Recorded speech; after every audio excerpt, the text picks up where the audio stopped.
Hey, how you doing? Austin here. All right, you saw the thumbnail. The gloves are off. Zach has officially pissed me off. No, I'm kidding. But the gloves are off. Here's what happened. I'm not even going to let him talk for a minute. I shot the first shot, right?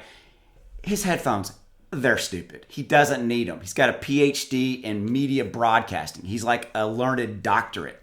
And he's wearing them. They're a prop, guys. They're stupid. Then he came back at me. And he's like, gray hair. And this is all my gray hair from him and all his crap he gives me and all this kind of stuff.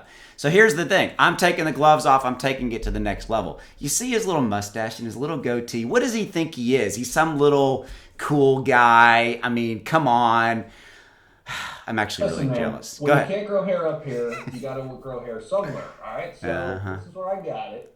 At least my hair's not, gray. I mean, it is gray, but I'm not bald. Okay, here's the other thing. So yeah, he's got a stupid mustache, goatee. Look at his backdrop. It looks like he's in a closet somewhere, like he's in a janitor's closet. That's what it looks like, right? Look at mine. It's all nice and professional. It looks good. I got my thing going on here. I'm going crypto related. This is from a great Discord member of mine, Travis. I mean, come on. You still look like you're in a janitor's closet, dude. Come on, you do. So he's like huddled in it. Hi, it's Zach. I'm here. I gotta get all my little action figures up here. I gotta go on Amazon and get my figures. Yeah. Look, I got some good stuff back here, man. Everybody loves Scooby, right? By the way, Scooby, my son won him at the fair. See, that's just sentimental. I got sentimental crap. You got nothing up there behind you, right? It's just like you got nothing. All right. So the gloves are off. So what? Okay, so you get to take the next shot. What's the next thing you want to make fun of me about? Let me see. What do you always say all the time that's annoying? Well, even when you open your videos, that's annoying. Hey, everybody, it's Austin.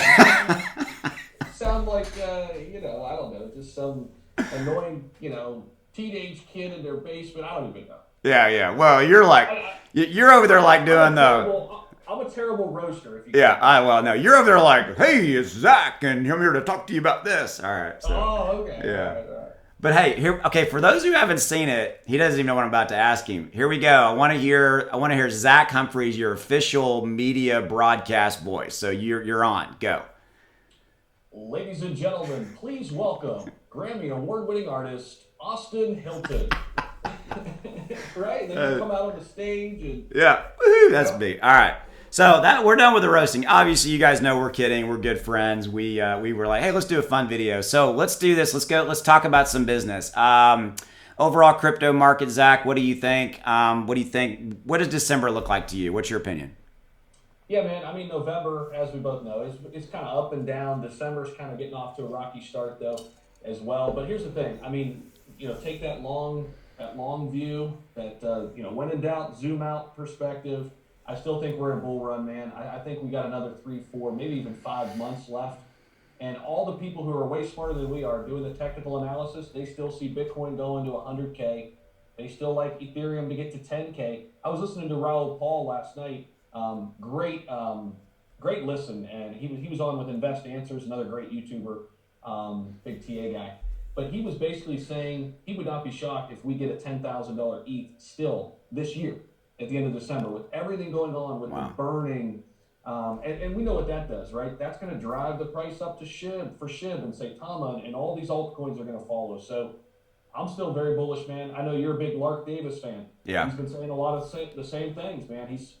He's looking at Bitcoin saying we're just getting started. Same thing with Ethereum. So we know that those two drive the market, and if those two are in a good place, the crypto space is in a good space. Yeah, and I agree. And if you look at the individualized catalyst, right, you look at everything that's lined up for SHIB, for Saitama, for a lot of the tokens we cover, but that doesn't happen in a vacuum, right? And it happens with the overall market conditions. So just kind of recap, go back to what you're talking about, the 10,000 Ethereum. Was that a kind of a by March kind of frame? Because I haven't seen that particular piece of content yet.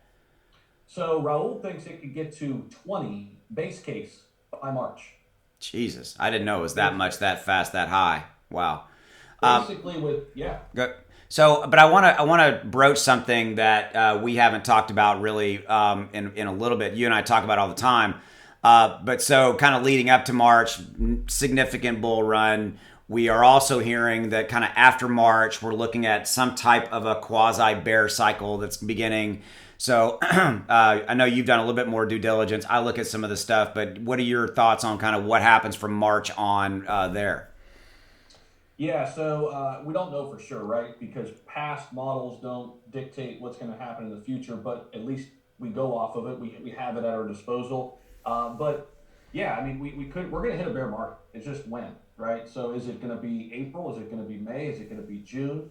And we've been talking about some of those strategies that we're going to take, of course, in our Patreon groups, our private communities, what we're going to do during that market, whether it's staking, whether it's moving into stable coins, probably a combination of the two.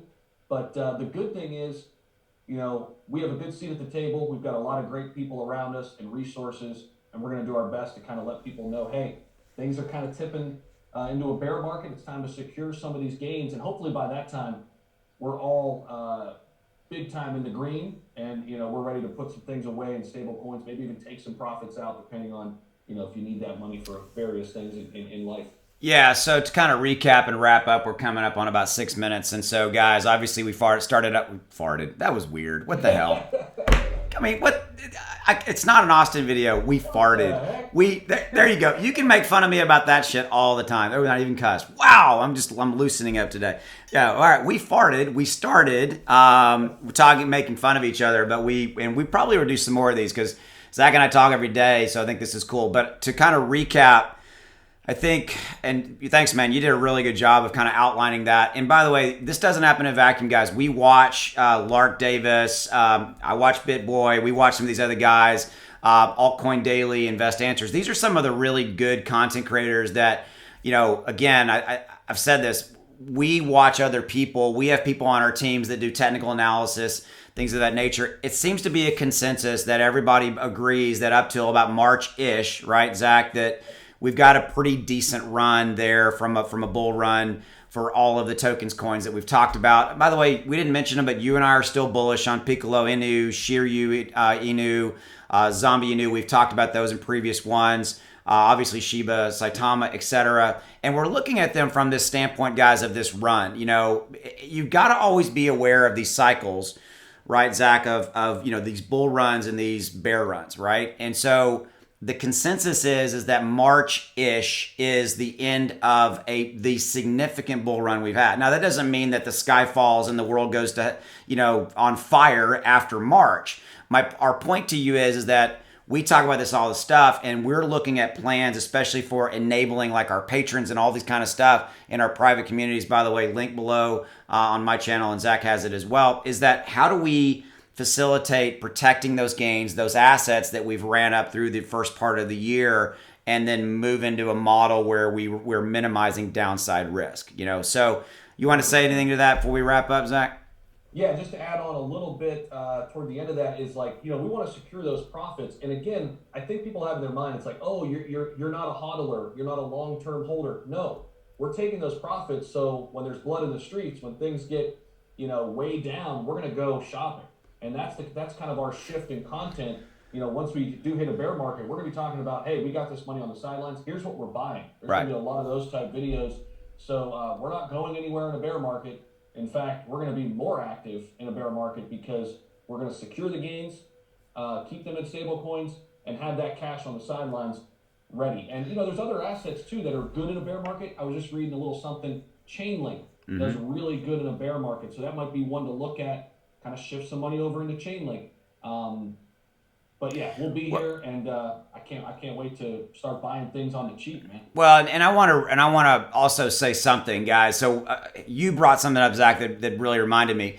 Guys, don't go into like this, oh my God, Austin and Zach are going to sell Shiba Inu and Saitama and get out. That's not what we're saying, okay? We're saying we're going to watch how everything develops, and we're looking at the overall broader market conditions, okay? We're going to be transparent with you guys. Let's say that we roll up to March and Shiba Inu and Saitama and all these others.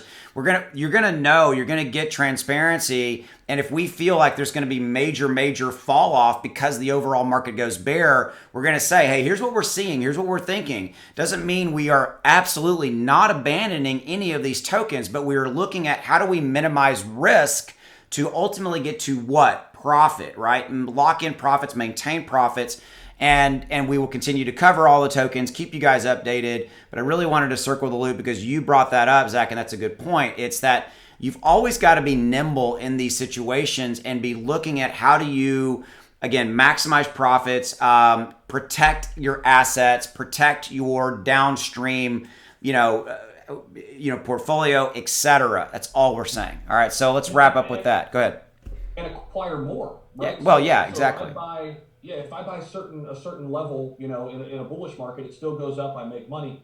I sell, momentarily, and then I get in and have I acquire more Saitama, right? Yeah. So I've told people I sold some Saitama not to sell it forever, but in a bear market, Saitama's going to dip, and I'm going to have the opportunity to get more. Well, yeah, small. Take advantage of the market conditions, right? And so. Yeah, I mean, I think that let's end on that. So as always, guys, appreciate your continued support, and the gloves are off. Cool as hell. That's cool as hell. Yeah, you still look like you're in a janitor's closet. Go over there in your janitor's closet and go fart. All right, I don't know, that was weird. All right, so he does look like he's in a janitor's closet. Get a professional studio, So then, well, that's a whole other deal. Get some professional lighting. Get the shit off you. Get that off you. By the way, Zach bought a brand new Mac. He hadn't even opened out of the damn box yet. All right, so just start using some of your stuff. All right, so we'll see you later, guys. Take it easy. Bye. Later.